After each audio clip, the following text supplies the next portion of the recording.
প্রক্রিয়াটা আর সেই প্রক্রিয়ার কাজটা ধীরগতিতে আগাচ্ছে।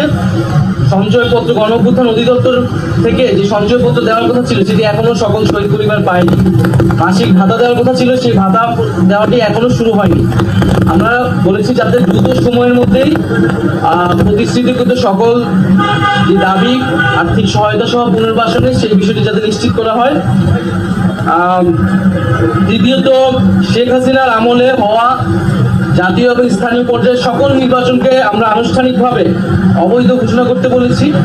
কারণ সেই সময়টা শেখ হাসিনা একটা ফ্যাসিবাদী শাসন ব্যবস্থায় ইলেকশন করেছিল এবং মানুষের ভোটাধিকার হরণ করেছিল।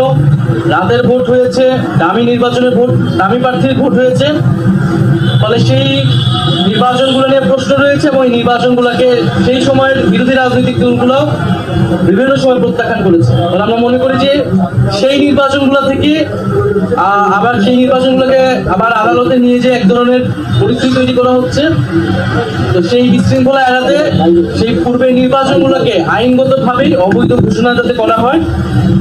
আমরা চতুর্থত বলেছি যে ইলেকশন কমিশনের উপর আস্থা রাখতে পারছি না রাজনৈতিক দল হিসেবে। সেই ইলেকশন কমিশন পুনর্গঠন করে যাতে স্থানীয় সরকার নির্বাচনের দ্রুত আয়োজন করা হয়।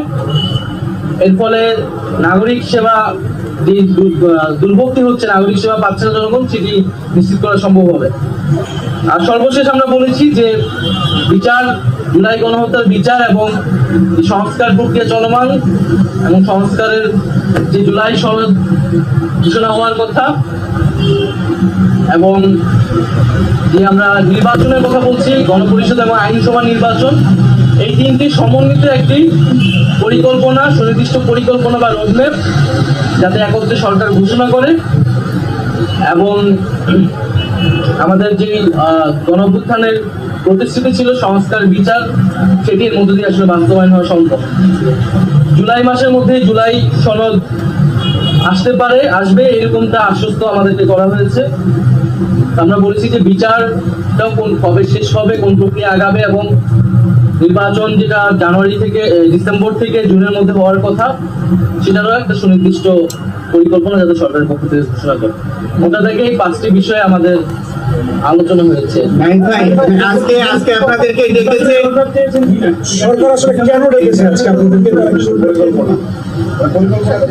আমরা একই সাথে সমন্বিতভাবে 3টা বিষয়ে একত্রে একটা রোডম্যাপ চেয়েছি, যেখানে জুলাই গণহত্যার বিচার, সংস্কার বা জুলাই সনদ এবং